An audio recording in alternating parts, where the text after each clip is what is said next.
the recording. And Kevin, all you have to do is jump into that open seat and we should be good to go. So I don't know why this keeps bouncing me off, but looks like it's good now.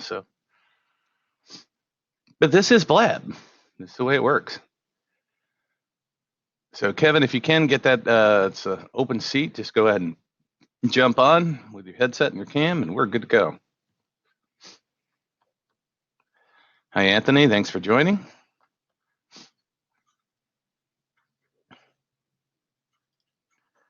And Margaret has joined. All right. So, hi, Margaret.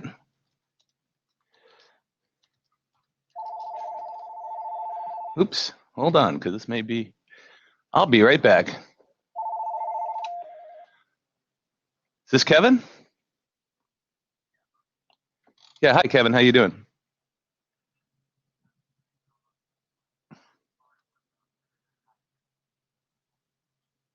No, you got to jump onto one of those open seats. So go to, click on the open seat and then I'll get you on the show.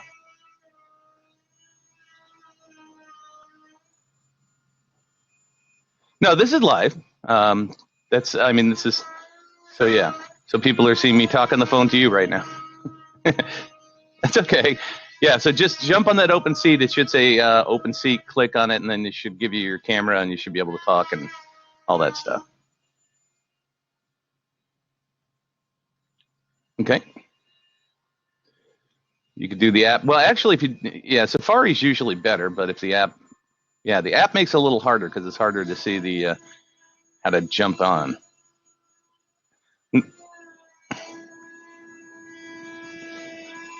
Yeah. Do you see me on the phone? So are you in the? Did you get to Blab with Bacon host? So you're there. You see my picture, your picture, but you got to click on. Right, but there should be. I'm not sure about the app itself. So.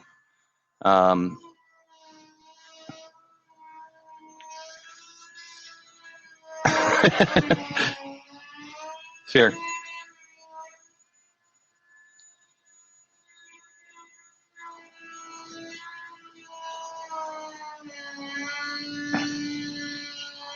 Generally speaking, what you're looking for is if you do in Safari, it usually works a lot better.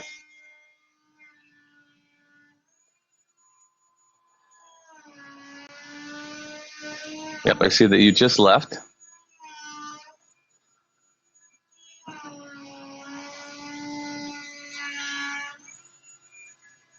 Mm-hmm.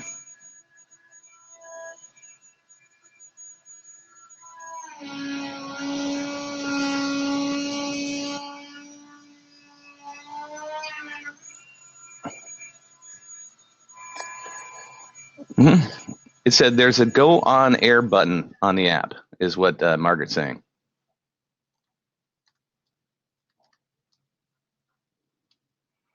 Oh, you're calling in. All right, we should be good. Here we go.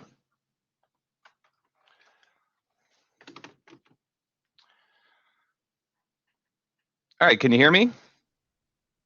I can hear and see you. Yay! How's it going, man? Very good. This is so my apologies. I probably look like I was just airlifted off a desert island. I'm not expecting a video. I am a writer. I don't translate well to camera very well. Well, I'm with you, man. I got a face for radio myself, so I hear you. And I apologize in advance for the noise in the background, but we're getting our windows did, and there's not much I can do. So. Okay. So you're up in Minneapolis. Oh yeah. So well, glad you made it on, and thank you, Margaret, for helping us figure that out. Because I've never done the app on the iPad. I've done it on the iPhone, but so I figured there were some similarities. So you're in Minneapolis. Exactly, just outside. That's why I'm wearing a sweater, even though. Yeah, well, it's going to be. I'm down in Chicago. It's going to be in the 80s here today. So hopefully you're not a indication of colder weather coming to us. No, I doubt it. But it's never as cold anywhere else as it is here. I think Minneapolis, St. Paul is the coldest English-speaking major city on Earth. You have to go to Siberia or someplace. Really? Is that true? Yeah. Wow. You won't hear this from the Chamber of Commerce ever. Of course not. I got a bunch of friends who live up there. Maybe do you know Bob the teacher by chance? He works for. Yeah. I've been to a seminar in their office a couple times. Mm-hmm. He's very, very good guy, very smart, personable. Yep. Yeah. S- He's a great guy. Yeah. Him and his wife Teresa Sparby are a couple of my friends from conferences Okay, and stuff good, like that. Yeah. cool. So yeah. So let's get to know you a little bit. What did you do before becoming a writer? I mean, were you always a writer? Were you a newspaper guy? What was the deal? So I've always known since I was a kid I was going to be a writer. Probably around third grade, I decided that's what I was going to do. Worked in Japan for 2.5 years, writing and editing textbooks, and Oh then wow. came to the Twin Cities in 1994. Worked for a marketing communications firm about 2.5 years. That's where I got into e-commerce. I was an accidental pioneer. Gotcha. One of our main clients was FedEx, and so they needed someone to help with this thing called a website in 1995.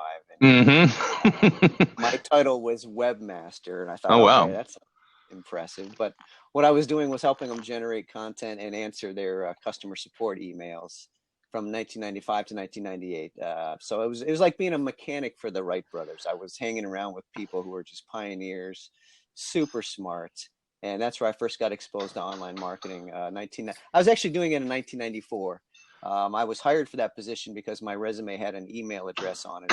This was December of 1994. Oh And wow. they said, "What's that thing with the ampersand?" I said, "Well, that's an email." And it was pretty funny. That's cool. So then, so from FedEx on, what kind of stuff you worked for agency, and then what have you been doing since? So since 1998, I've been working for myself. I was doing personal marketing for job seekers for about 10 years. I wrote a newspaper column for the local newspaper for 10 years running, and worked for maybe 3,000 clients, close to 5,000 if you add it all up. I found that the things that worked really well in direct response marketing worked supremely well in a job search. So my clients had terrific results. And then about 7 years ago, I just kind of flipped the script and I went back to working for corporate clients, Mm-hmm. mainly entrepreneurs or entrepreneurial businesses. And for them, I do direct mail, online and offline marketing, direct mail, and also online marketing. So a combination of both. Cool. So is that what you're doing today? It is. Yeah, I was just finishing up a sales letter for a local massage therapy place. Very busy. Smart marketers realize that you really can't exist solely online. You've got to combine the two. Mm-hmm. And that's when people get the real synergy. The online and the offline, 1 + 1 = 3, much of the time, if you do it correctly. And if we want to get into some specific tools and tactics later on our Blab here today, or answer any questions, you don't need to break the bank to make direct mail and offline marketing work for you. Same thing with online. Just a little bit of smart action can go a long way. Right. So yeah, no, let's definitely talk about that because that's what this blab is about. I try to keep mine educational and teach people as much stuff as possible, and Hmm. that's really what all my stuff is. My podcast and this, it's really about giving people a different perspective on stuff and some Hmm. techniques and some ideas. Like, I know so many people are enamored with, the quote unquote the sales letter, which ends up Hmm. being a landing page for a specific product and stuff like that. I love air quotes, by the way. Yeah. So, so the question becomes when you start working. Let's say you're working with a small business. What are some of the things that you first look at with them to try to help them figure out exactly what's going on and where they should start looking?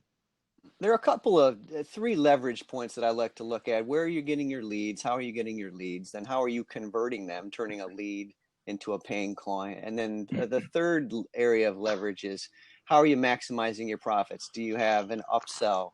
Do you have recurring revenue monthly? There are a lot of ways to turn a one-off sale into a recurring revenue. I have a client right now. He's selling something for $199. I guarantee you we can get people to pay him $2,000 because there's almost always headroom in your business. Whatever you're doing here, someone's going to want to pay 10 times that price. It's just axiomatic. If you walk into a Starbucks, for example, Hmm. they have espresso machines there that cost about 500. And I think I've heard it's anecdotal, but some of them can range up to $2,000. The reason that Starbucks puts those $500 and $1,000 price point products in their cafes and in their locations is because some people are buying them. Oh, So sure.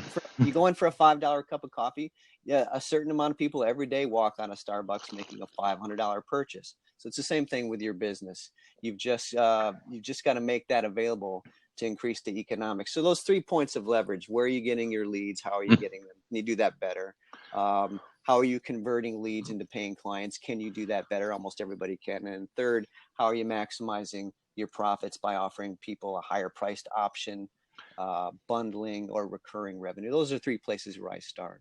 Cool. So let's start from the beginning.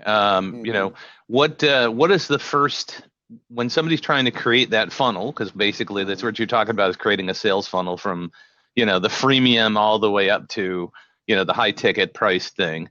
What things are you seeing in your world that are working? I mean, as far as getting people into the door, getting people on your list. I mean, what are the things that are making the biggest hay at this point?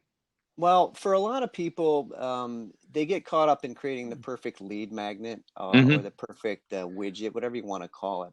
Mm-hmm. A lot of the times it's just going to be a cheat sheet, a one-page cheat sheet, a list of helpful resources. People don't want to read so much anymore.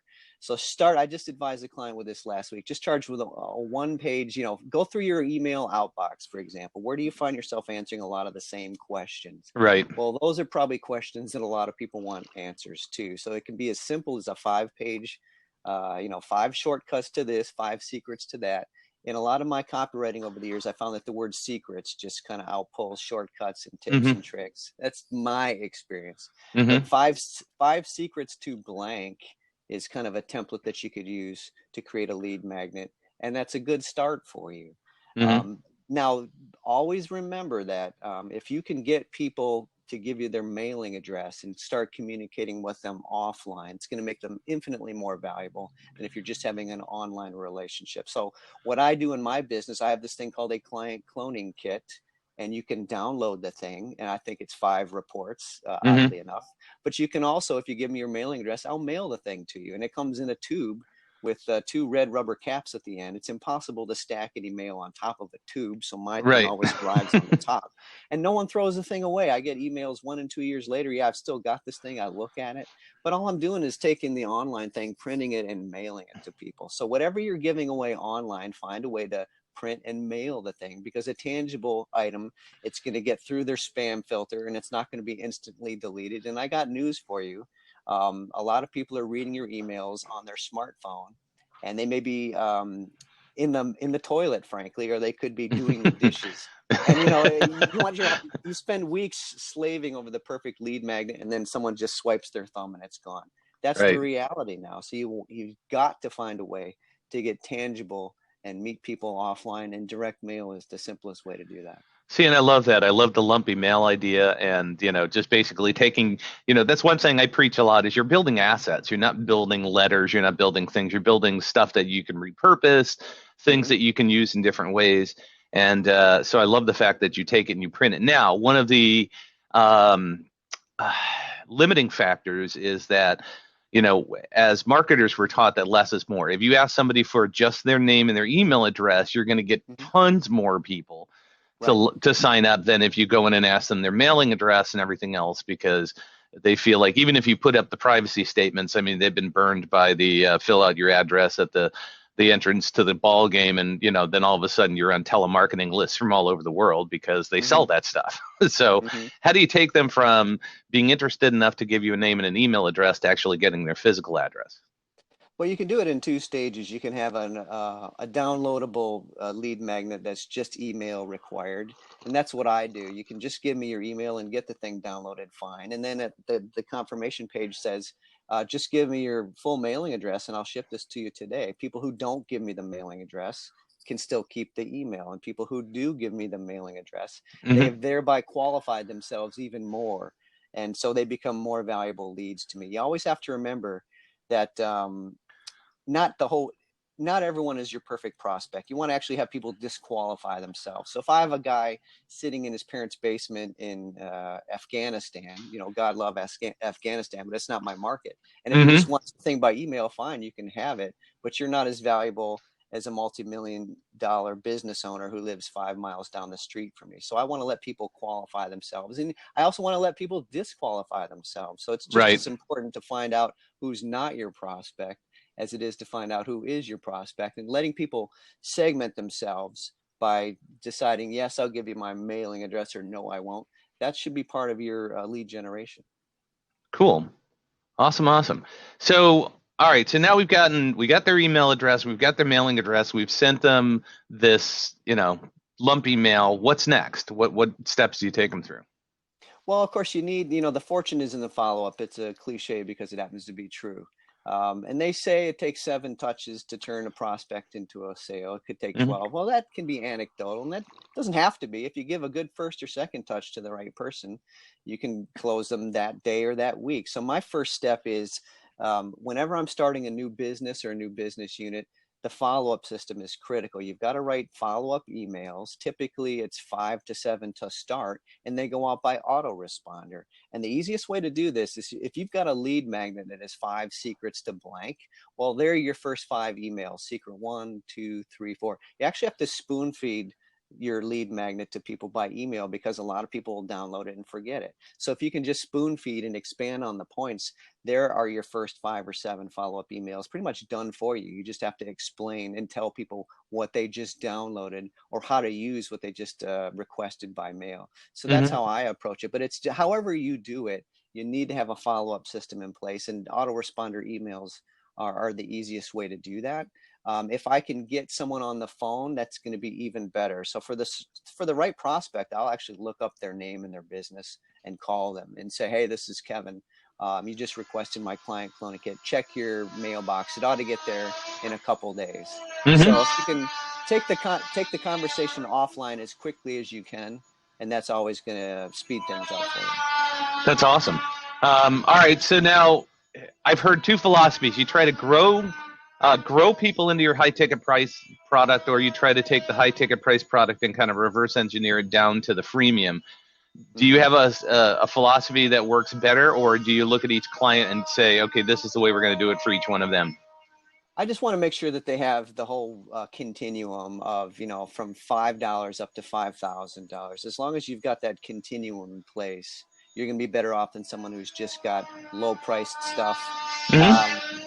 There's an old axiom that happens to be true. The easiest money to make is the money you're already making. Right, The person most likely to write you a check is the person who wrote you a check yesterday. So start with your current clients. Whatever you're delivering to them, you can almost always supersize it or turn it into another bundled offering. If you've got a service, create a product. If you've got a product, create a service. And that's the way to really, the concept of wallet share, for example, is a fantastic one. Forget market share. Are you getting all the dollars that your current clients can spend?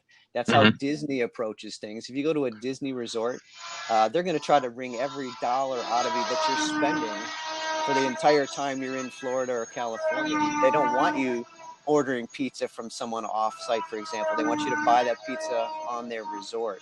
So think like Disney and really try to maximize the wallet share of your current clients. That's where there's a lot of money under most people's noses right now.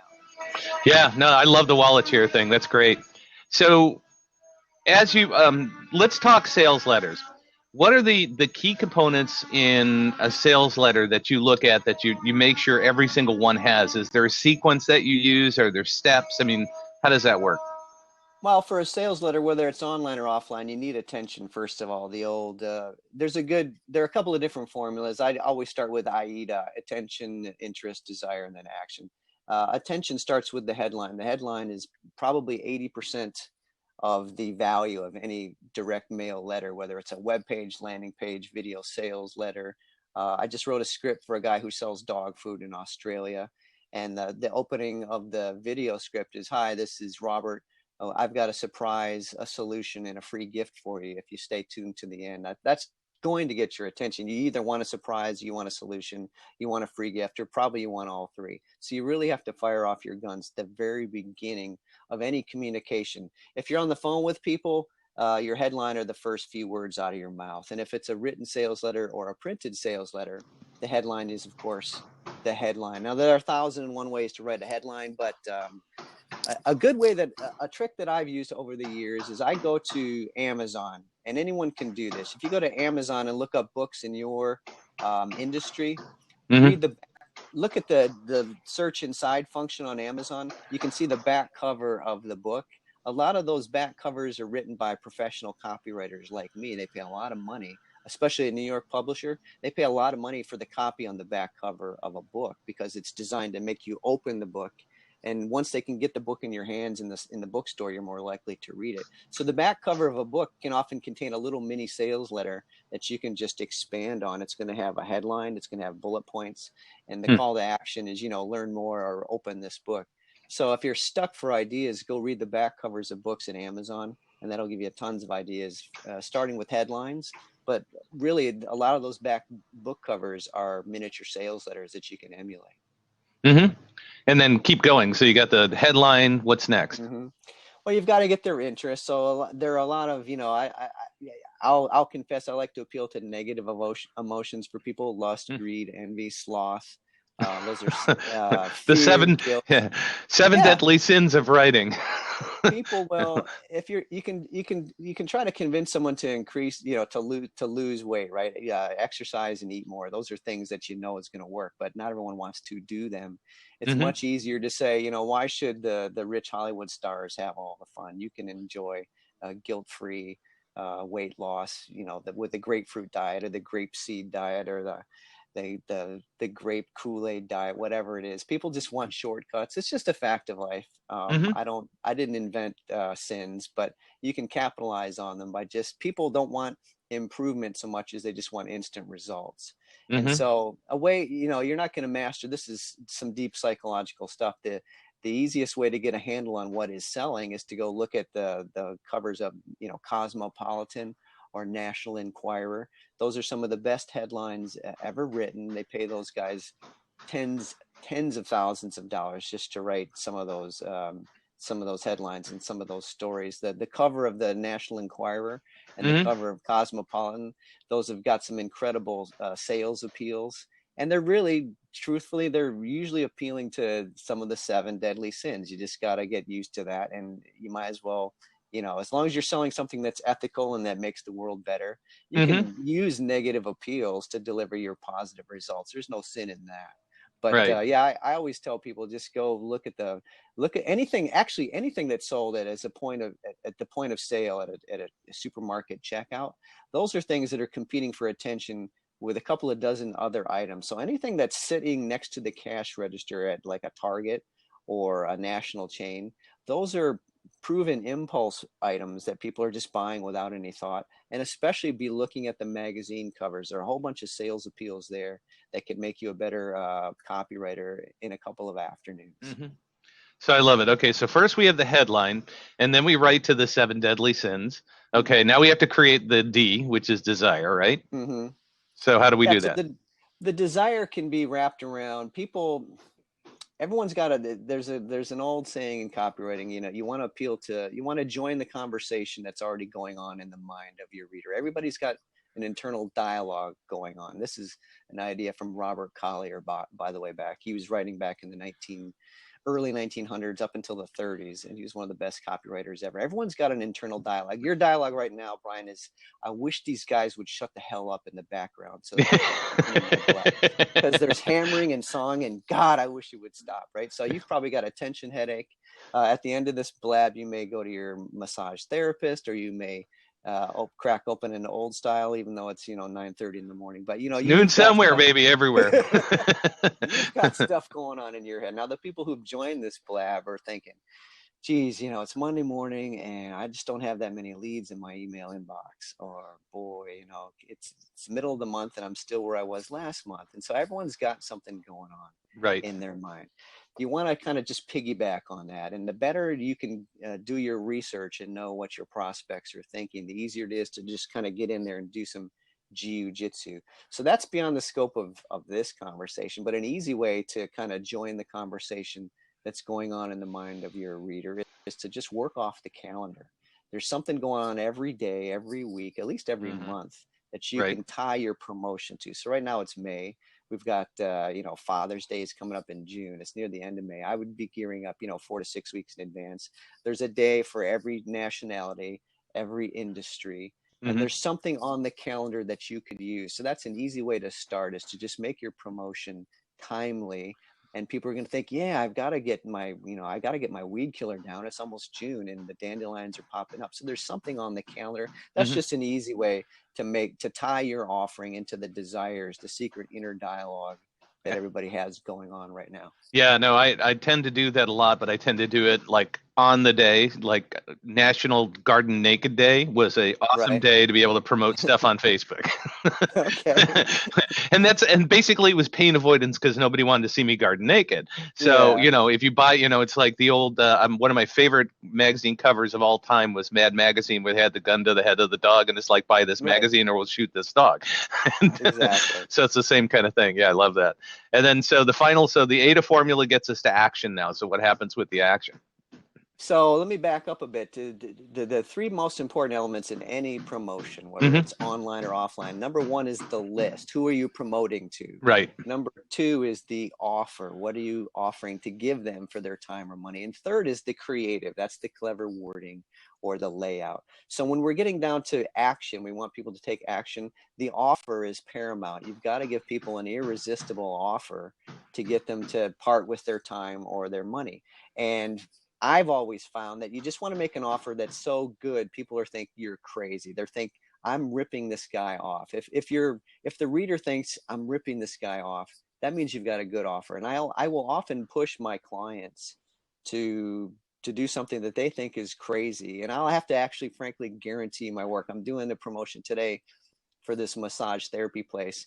He doesn't know it yet, but he offers a money back guarantee. As of today, he does, because Hmm. the offer that I'm promoting is, if you don't love this massage, if it's not the best thing you've ever felt, if it's not like getting on your private jet and being whisked to a beach in the Caribbean for an hour of blissful relief, we'll give you your money back. And Hmm. I'm going to guarantee to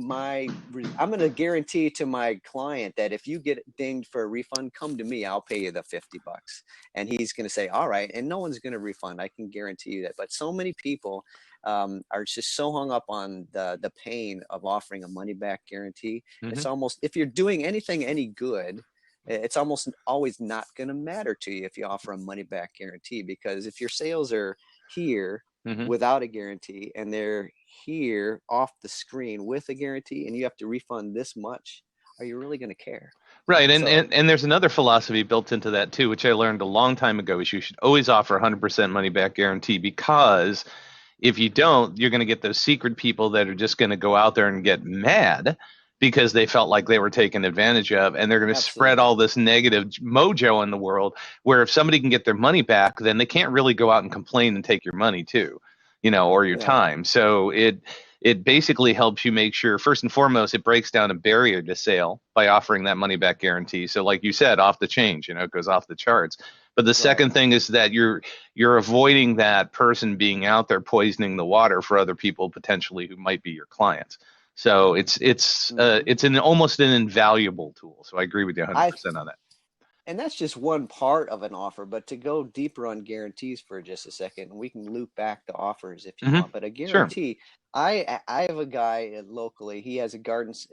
He does garden landscaping, and he's been battling with this woman for 3 years. She left a negative review on his website. Hmm. And his website traffic is still high, but his conversions went through the floor, and he can't get away from the fact that people are seeing this negative review, and it's just like killing his business. And he was probably out, it's not cheap, maybe $5,000, but he had offered her a partial refund or just done something to work with this angry woman 3 years ago, Right. his business would be so much farther along than it is right now. And I guarantee you, he's probably looking to pay some, reputation management firm a couple of grand, Right. $5,000 to clean up that mess 2, 3 years later. It's just not worth it. You just want to get these people out of your life. And I got news for you. If you offer credit cards, you have a money back guarantee right now. It's called a chargeback. People Right. can go to MasterCard, Visa, Discover, whatever, Amex, and they can almost always get a chargeback from you, because as a merchant, you're guilty until proven innocent. The credit card companies just don't want any unhappy people, and they're almost always going to refund you. I remember Spirit Airlines refused to give me a refund because I checked 2 bags online, and then I realized, oh, I only need to check one. Can I get a refund for that second bag? No, you can't. Well, yes, I did. I went to MasterCard and said, here's what happened. They said, of course, we'll refund you. So Spirit Airlines gave me a refund, and now I spread the word that Spirit Airlines It was a piece of crap operation. And so guess what? They really wish they had refunded my money back Uh-huh. then. And I got my money back anyway. So you've got a guarantee.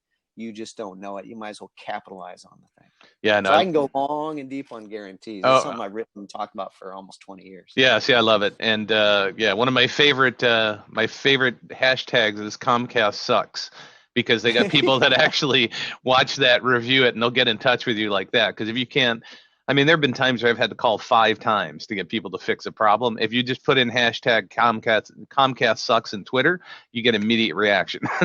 Yeah, yeah. It's the other thing about guarantees too is that you don't have to guarantee everything in your business. You can just test it on a small scale. So what I'm doing for this client today, we're just going to guarantee his initial offering where you come in and try the thing, and that's only a $50.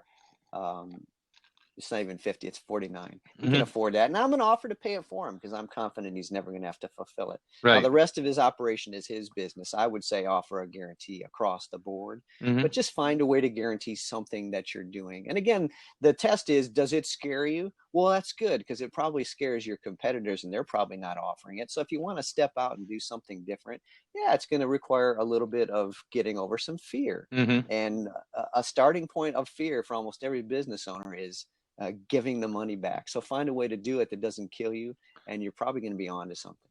The other thing that you have to do too, especially on the online world, is you have to create a limitation with that guarantee, because there are people that will purchase a product or a service or something, and then 2 years from now they'll say, I never opened this thing, so I want my money back. No, it's you got 30 days because if you're not going to do anything within 30 days, at least open it up and look at it, and try it out and see that it's for you. It's one thing that I don't like the product, I've tried it and I've done something with it. It's another thing I got buyer's remorse because I want a pair of shoes. Yeah, that's you raise a very good point about duration. Actually, 30 days is probably not the best length. You want to go at least 90 and up to about a year. I counsel people a year guarantee. The reason being, and I just lived this last month. LinkedIn, for example, offers a 30-day money back guarantee on their professional upgrade, and I do this all the time. Mm-hmm. I've done it 3 times in the last 4 years. I'll do it for 30 days, and I'll set a timer or I'll set a reminder for myself 29 days later. And I just for my business, I've not given it enough time and space to make it work. So I just cancel the thing at 29 days. So 30 days is kind of a danger zone because people are actually going to say, yeah, I'm coming back in 29 days, and boy, this better work. And in many cases, you're not going to get the results you want in 30 days. So I suggest at least 90 is a Mm-hmm. very good minimum duration. And if you can tell people take a full year to use it and try it out, well, they may forget or they're going to get better results. So I would say 90 days is a minimum, and a full year is probably your maximum. But I agree that you do need to say, here's the duration. And unless you're Nordstrom, they have a lifetime guarantee, and there are a lot of other firms that do. Right. Mm-hmm. Um, Patek Philippe or Philippe Patek, the watchmaker, you can come back in 100 years and get the thing fixed. But for most businesses, 90 to 365 days is going to be a good duration for you. Good. Good points. So back to that desire point. Mm-hmm. How do we move people from being interested to actually pulling out their wallets or taking action? What are the key things that people have to look at? Well, online especially, one thing that I found is a nice little trigger is a countdown clock. I noticed that when we were signing into this Blab today, there was a countdown saying it starts in 20 seconds or whatever. Mm-hmm. If you can put a countdown clock on your web pages, especially your order page, I've got them on many of mine. Mm-hmm. That's gonna just ratchet up the intensity. And if you say, truthfully, this web page is going to disappear in 5 minutes, it's going to push people to take action. So a countdown clock is a really good online only tool that can increase the urgency. Two things that are going to increase your conversions are urgency and scarcity. So the countdown clock actually does both if it's set up correctly, because urgency, when people see that clock and the numbers ticking off, it focuses their attention. And then if it says this is going to disappear and you can never get it again, well, there's some scarcity built in. So those are two things that can work online. If you can make scarcity work offline, of course, a deadline, any kind of an offer that doesn't have a deadline is really not an offer at all. And it's just going to be filed away and people are going to forget about it.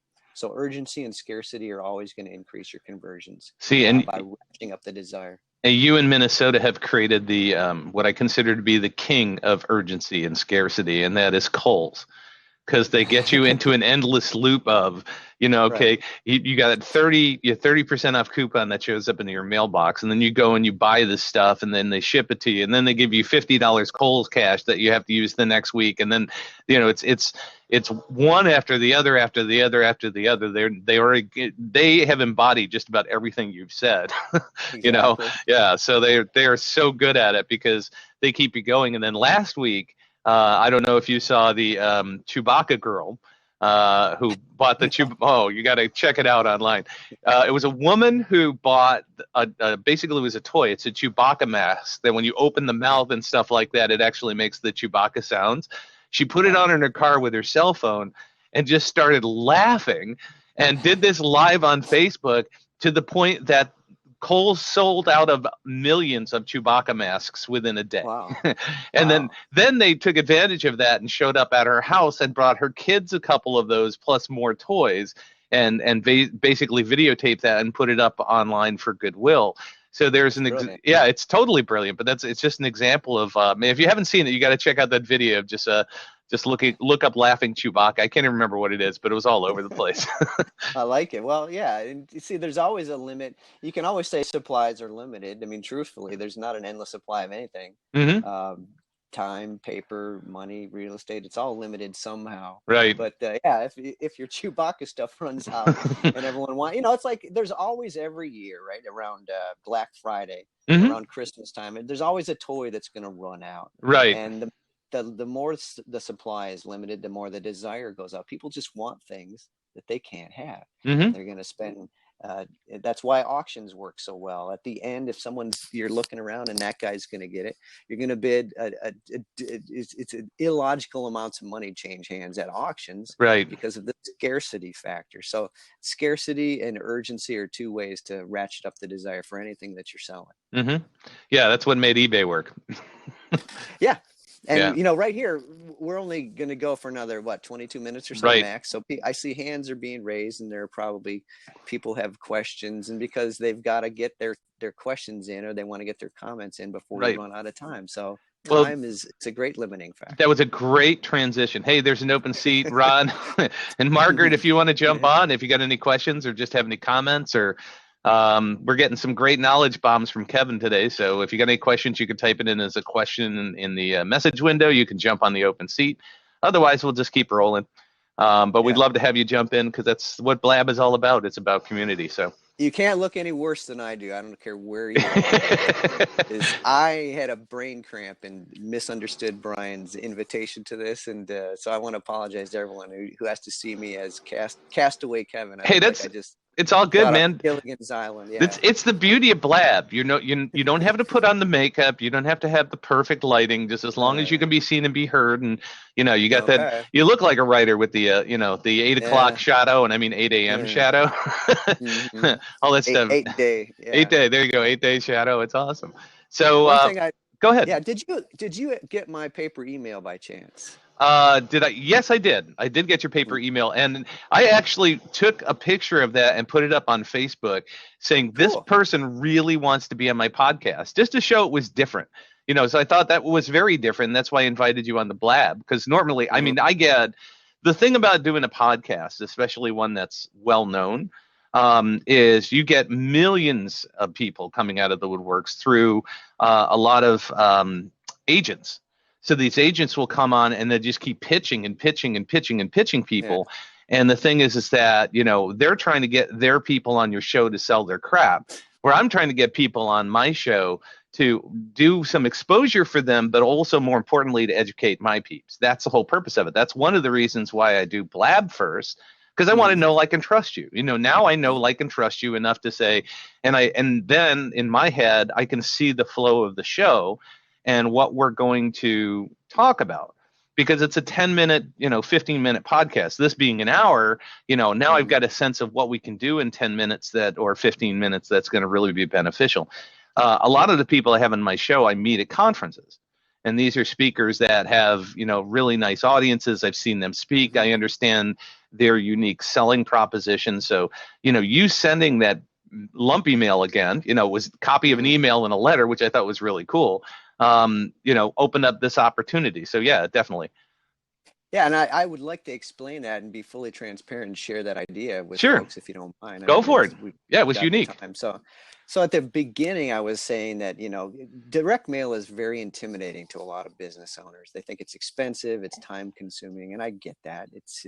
It costs money. It costs 50 cents to mail a letter minimum. Email is free, but you don't want to confuse efficiency with effectiveness. Yeah, email is free, and I can send out 1,000 emails. I sent you an email, Brian, but you didn't respond to it just because you're busy, and it might have gone to your spam filter. And I expect that, so there's no guilt on you, but I just expect people, a certain amount of people, on a good day, 75% of people won't even open my emails. And maybe, another of that subset, maybe only 10, 15, 20% are going to respond. That's fine. I get that.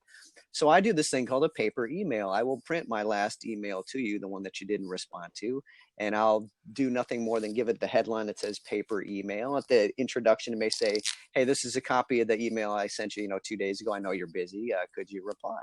And I think in your case, Brian, I added a Post-it note, a handwritten, Post-it note, which is going to boost the response further. Total cost of another penny, frankly, to do that. And I put it in an envelope and mailed it to you. I found your address. I had to do that. But we're having this conversation now, largely as a result of that tool. That's one of my tools. I call those marketing multipliers. They're very simple little tools, low cost or even no cost, but they have great results in your marketing. And so that's an example of how anybody can use direct mail in their business starting today, Right. just to execute a few paper emails. Exactly. And I'm just going to do a quick hang up on that because it's a 1-800-NOBODY, which, okay. Which is this, you bring up a really good point because that's part of the problem. With email, you obviously had a desire to be on my show and you targeted it and you knew what you wanted, but there's also this influx of stuff. An example of that is, I said we went to a local baseball game and filled out a win a car thing, and then all of a sudden you're getting phone calls for vacations and all this other stuff, and we're on the do not call list, but they seem to circumvent all that. My inbox is just inundated with a whole bunch of email things that I never signed up for, and it's really hard to tell which ones are legit, honest people and which ones are just spams. I mean, it just happens all the time. And, so there's this huge influx of information coming at us trying to get our attention and to sell us something. Even to go to Facebook or LinkedIn, I mean, I got people that hit me up and say, hey, I want to be friends. They've got, the way I look at them is, do they know people that I know? Because that's the only way I'm going to connect with them. If they don't, I won't even touch them with a 10-foot pole. And then they do. Then they say, okay, yeah, I'm connected with X amount of people. And then as soon as you click the button, within 30 seconds, you get something in your inbox saying, buy my crap. So there's an aversion to all of this stuff. And that's where I think what you're doing is you're trying to come up with some creative ways to help people kind of skirt past the aversion. Yeah, and you got to remember at the end of every digital tool, at the end of every digital promotion is an analog human being, right? You got to communicate with, they used to call it meat space. It's pretty graphic, but it's very accurate. Meat space is where people write checks and hand you their credit card number. So the sooner you can get offline with a relevant communication that people want to get, the sooner that you're going to see an uptick in your sales curve. And I think, hi, Margaret. Thanks for joining us. Hi. What's up, Margaret? Hey, Brian. I've got a question to kind of follow up on the direct mail idea, which was kind of a new one for me. In terms of if you're working with clients and they're concerned about the cost, have you been able to quantify any kind of return on investment? I mean, I can understand how it would really help to keep a person on your list and make them a solid customer, but have you seen any kind of numbers? Oh yeah, my main website is clientcloningsystems.com. You can see some sample case studies on the very front page. I've delivered, returns of $125,000 in 7 days, $250,000 in 10 days. The money is there. You want to make sure that your economics support direct mail. So if you're selling a $19, ebook and that's it, well, maybe direct mail is not for you. You can at least maybe test postcards, but you want to work backwards and say, well, how can I make my business support direct mail? Excuse me. how can I afford to pay more to get a new client than my competitors can? Because that's when you win. If you can pay more easily to bring in a new client, then you're going to win. So you want to make sure that your business supports, higher end economics. So don't be just limiting yourself to $20 ebooks or $99 this, that, and the other thing. First, find a way to charge more, at least offer something that some people are going to buy that costs more and that can allow you to pay more. But we just talked earlier about, the paper email, for example. That's 50 cents a throw, whatever first class postage is. You can find teenage kids. I have child labor because I have a daughter, so I get it for free. But you can have people address your envelopes Good for idea. you. Right? It's just not something you should be doing, by the way. I was working with a sales rep, and he loved the idea of hand addressing envelopes. And so he was spending hours during the day hand addressing envelopes. I said, stop. That's not what you're on the payroll for. Find someone who Mm-hmm. can do that in the evening while you're doing other things. So you got to structure it so that it's not eating away all of your time. But absolutely, my business is called direct response marketing, meaning everything I do is tracked. I can tell you the response rates, 2% replied to this offer and 2.5% replied to that. I do the numbers, I run the numbers, and I know everything, if it's working or not. If it's working, we do more of it. If it's not working, we fix it, or we test a new appeal, or we stop doing it. So that's a long answer, but the answer is yes. Economics, the direct mail is, if done correctly, is always going to support your business. And if it doesn't, you want to ask, how can I make my business support me better so that I can afford to spend more to get a new client? That's the way to look at it. Yeah, another technique, Margaret, I've heard of is basically it's free plus shipping. So you could do an offer where somebody's actually going to pay for the shipping side of things. So if it's more of a, if you're trying to do a lead magnet of sorts, and I've seen a lot of people do this very successfully, they give their book away for free plus shipping of like $8. So they actually are making the money to ship it, and they're making the money for the book. It looks like they're doing $8 shipping, but they're paying for all their costs, so it doesn't cost them anything to get it out there. So that's another way to look at it. If you've got something of a higher value that may, like at the beginning, Kevin was talking about people buy a report, the 7 steps of whatever, and then he asks them for their physical address so he can actually, I don't know if you heard this or not, but he puts it in a tube and mails it to them. So he'll do that as well, just to kind of keep them in the loop. And now he's got their mailing address and their email address and their attention, because they've got a physical product as long as a digital product at the same time. Right. Yeah. Yeah. And another question regarding the attention part of the formula. And you were mentioning the 7 deadly sins and what people do for, on a lot of magazine publications.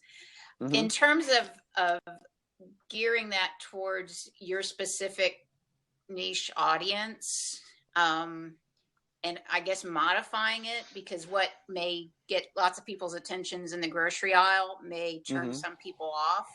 In my niche audience, which is more family, I do genealogy and family history stuff. Any guidance or suggestions with that? Yeah.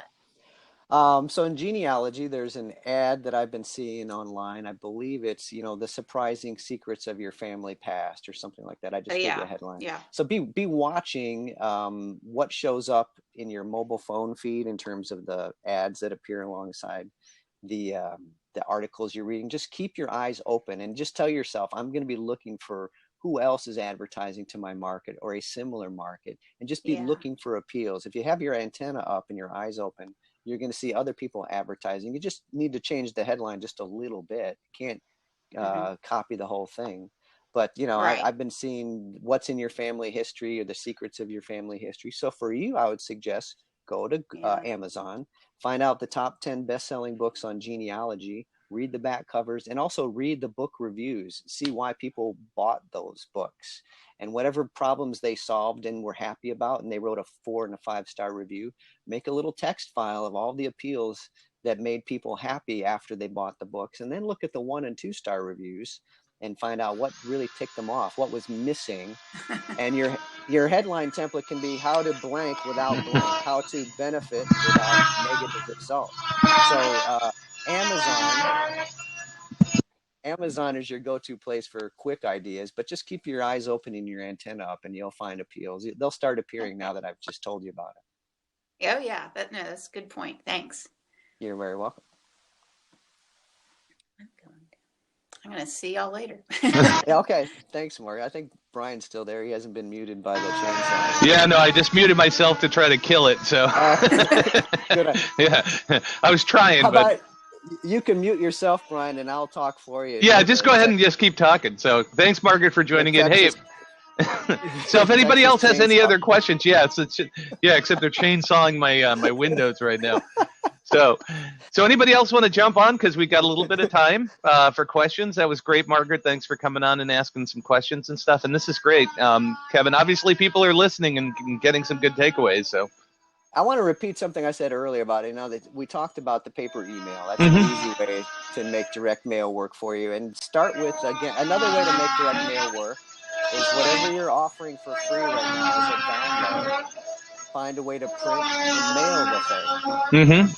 That's going to be a way to get in touch. You can go out to your email list today and say, I'm putting the final touches on a hard copy version of this blank, whatever this blank is that maybe you've downloaded or maybe you've seen it. Just if you could give me your full mailing address, I'll ship this thing out to you.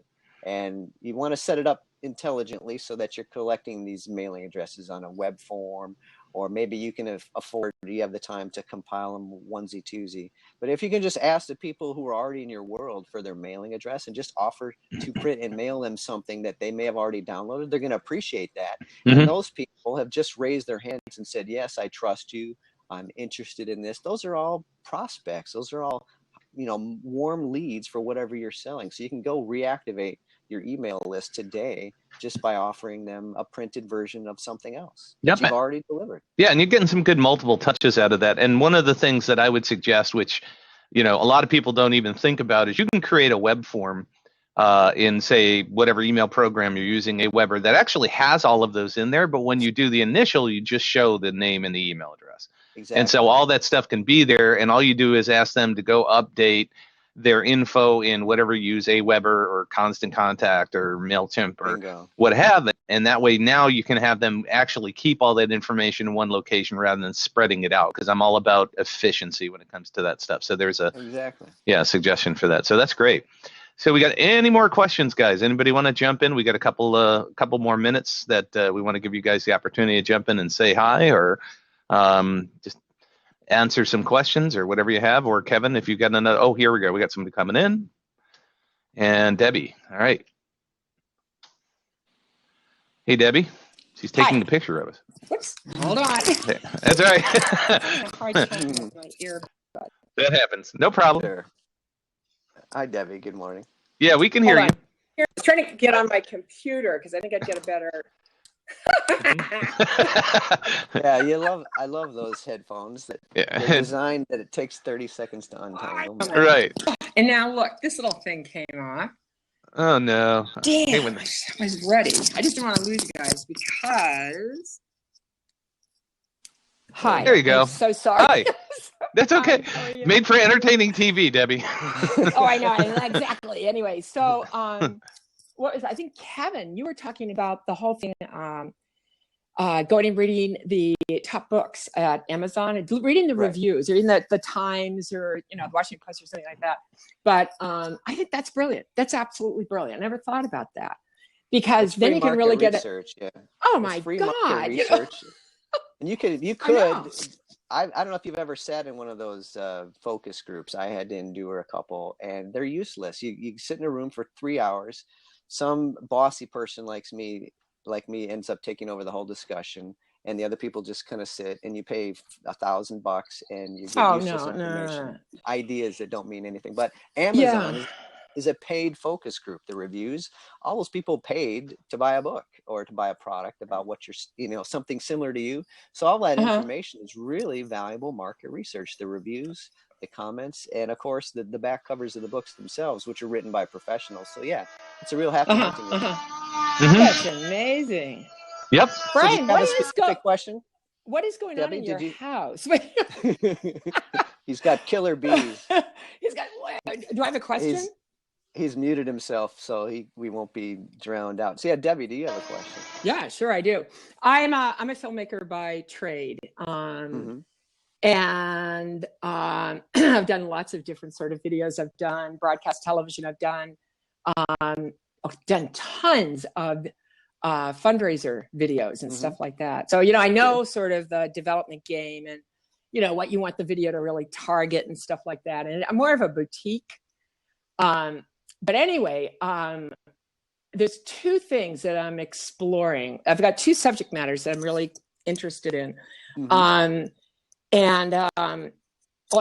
is called No Hair Day. It's a film that I was in I think it didn't air till 2000, but it's about myself and two other women who went through breast cancer and we lost all of our hair. And if you Google Debbie Dorsey No Hair Day, you'll see me and all my glory and stuff. Okay. But anyway, back then I wanted to do a chat room.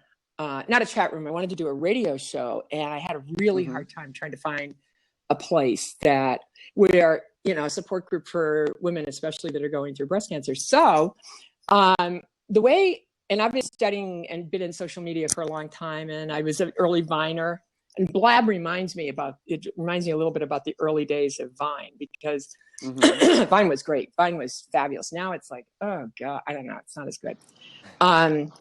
So I guess, what is my question? I think websites are dead. I think email doesn't work.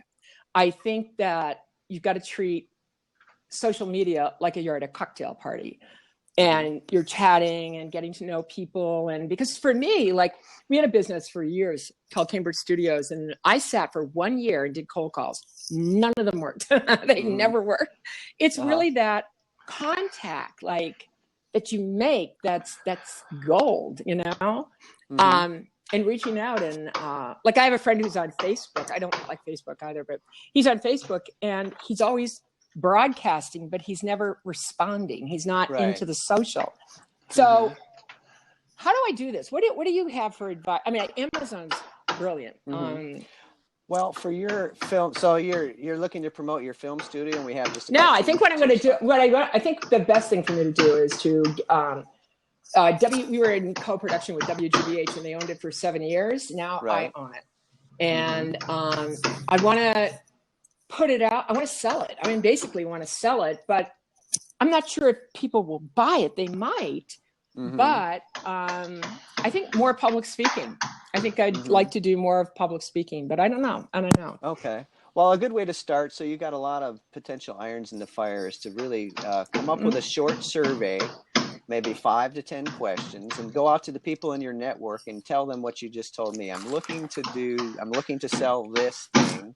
And, great. I would always for paper. Talk to your past clients and people in your network and just go out to them and say, what would you do if you were in my shoes? That's kind of an open-ended question, but start that's brilliant. People will take ownership of your problem and give you real answers that you can use to move forward. I would just start with surveying your market, starting with your past clients and the people who know, like, and trust you already. Based on what you find there, then decide what's my best way forward. It could be that it's public speaking for you, or it could be that it's social like this. But I would just start with your local peeps, the people who know you best, and move out from there. Don't try to brainstorm and figure this out on your own. Yeah, I've been doing it for years, trying to brainstorm it. It doesn't work. Do you think maybe what I was thinking is doing a little clip of the film and showing people that and just say, look, this is what I want to do with it. I think it may help people. It may not help people. But very, very important is to not ask people to buy anything at the beginning, because the old adage is true. If you want money, ask for advice. If you want advice, ask for money. So if you say, here's my new film, would you buy it? You're going to get a whole bunch of advice, and that's fine. You won't get a buck. But can you say that again? Can you if you ask people for their advice, you'll eventually get their money, whether it's directly or indirectly. So I would we're getting to the top of the hour here. We're going to have to wrap up, but just ask people for their advice, show them the clip and say, I really appreciate it. And I'll get back to you with what I come up with. That's where I would start. And Debbie, before you run away. Brilliant. Thank you. Do you have are you on here regularly every? No, he'll be a repeat guest. I guarantee you that. He's got some great stuff. Okay, go ahead. I'm sorry, Brian. I said, no, he's going to be a repeat guest. So he's not on all the time, but yeah, definitely. Because Kevin brought some great stuff today, man. I've really loved it. And I think people are interested in it. And that's it, man. I think we could do another hour, obviously. So Debbie, before you run, I just want to make a point. Websites and email are not dead. they seem dulled because really? yeah, because of so much stuff. But no, websites and email are actually very, very strong right now.